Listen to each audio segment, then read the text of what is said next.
ಇಲ್ಲಿ ಕೂತ್ಕೊಂಡಿದಾರಲ್ಲ ಇವರು ಕೃಷ್ಣ ತೇಜಸ್ ಅಂತ ಹೇಳಿ ಇವರು ಇಲ್ಲಿ ಏನೋ ಮಾಡಿದ್ದಾರೆ. ಏನು ಅಂತ ನೋಡೋಣ ಬನ್ನಿ. ಏನು ಕೃಷ್ಣ ಇದು? ಇದು ಇಂಡಿಯಾದ ಫ್ಲಾಗ್ ತರ. ಇದು ಚೆನ್ನಾಗಿ ಕೊಡ್ಲಿಲ್ಲ, ಅದಕ್ಕೆ ತುಂಬಾ ಆಕತೆ. ಇವನು ಮನುಷ್ಯ ಏನೋ ಇದು ಸಲ್ಯೂಟ್ ಮಾಡ್ತಿದ್ದಾನೆ. ಹಂಗೆ ಇದು ಸ್ಟ್ಯಾಂಡ್ ಆಗಲ್ಲ ಒಂದೊಂದ್ಸಲಿ. ಸಪೋರ್ಟಿಗೋಸ್ಕರ ಇದು ಹಾಕಿದ್ದೀನಿ. ಏನದು? ಇದು ಗಮ್ದು ಇದು ಕ್ಯಾಪ್.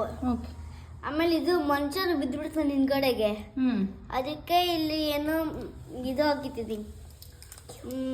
ಸ್ನೇಕ್ ಅಂಡ್ ಲ್ಯಾಡರ್ದು ಕೀ ಸಪೋರ್ಟ್ಗೆ. ಇದನ್ನ ಹೋಗಿ ನಾನು ಇಂಡಿಪೆಂಡೆನ್ಸ್ ಡೇಗೆ ಮ್ಯಾಮ್ ಕೊಡ್ತೀನಿ. ಸ್ಕೂಲಿಗೆ ಕೊಡ್ತೀಯಾ? ಯಾಕೆ ಇಂಡಿಪೆಂಡೆನ್ಸ್ ಬರ್ತಾ ಇದೆ ಈಗ? ಯಾವಾಗ ಇಂಡಿಪೆಂಡೆನ್ಸ್? ಆಗಸ್ಟ್ 15. ಹೌದಾ? ಅದಕ್ಕೆ ಮಾಡ್ತಿದ್ದೀನಿ ನೀನು?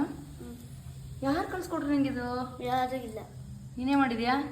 ಕೆಳಗಡೆ ಇರೋದೇನಿದು ತಟ್ಟೆ? ಇದು ಸಿಡಿ. ಇದು ವಾವ್, ಏನೋ ಇದು ಕ್ರಿಯೇಟಿವಿಟಿ. ಹಳೆಯ ಸಿಡಿಗಳನ್ನ ಹಿಂಗೆ ಬಳಸ್ಕೊಂಡಿದ್ಯಾ ನೀನು. ಸೂಪರ್ ಪುಟ, ಗುಡ್.